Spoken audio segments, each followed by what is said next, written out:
describe a party house, you say what? Loud, abrasive music, traffic, speeding, drunk driving. I have experienced candlelit lanterns floating in my yard, drones flying over my horses, golf balls landing in my yard from a driving range, disrespectful people parking along the driveway, parking along our streets, urinating in our driveway. I sent you photos. It's just bad. So I received emails from 10 people in the neighborhood talking about the nightmarish situation. We also received notes from people not in the neighborhood. Here's what Scott said. We hear those parties often from our house in West Sun City, Shadow Hills. The parties go on very late, 12 or 1 a.m. I'm thinking there are probably people passed out in the yard the next day. It's not one specific house. I'm next door to a volatile one, but after hearing everyone else's stories, I am in shock that this is all happening without anyone taking notice and taking care of their long-term constituents and homeowners. Gary sent us some suggestions to fix the problem. One option, make the minimum rental period 30 days. Another way, get the Walter Clark Law Group involved and start suing the owners for allowing it to happen. Willful negligence. Okay, Doug, what would you do if you lived in that neighborhood? Move.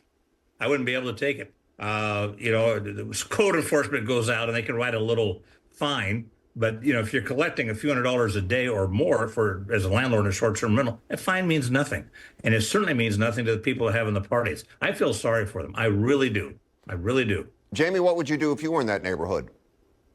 Well, I would pack up and move right away because otherwise I would probably end up in jail trying to fight these people or buy a shotgun or something. It's ridiculous. I wouldn't live like that. That's hell. Oh, okay. Well, I don't think we have to go to that degree, buy a shotgun. No. Doug, why do you think code enforcement is so lax here? It's again, another part of a government agency that has few staffers and a whole lot to do and bigger fish to fry. And that's basically it. And Jamie, please don't get a shotgun. No, don't do that. And by the way, Jamie, Scott suggested getting lawyers involved. What do you think about that?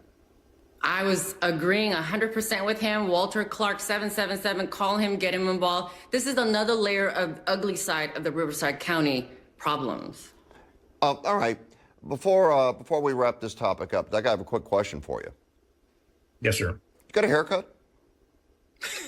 Thank you for noticing. Most people don't because there's really not a whole lot of hair to cut. So thank you. Yes, I did. Looks pretty good, doesn't it? Well, I mean, what's left of it does. All right. It's good to see you again, Fred. It's been a few weeks. I know it has. It's good to be back. Yeah. All right.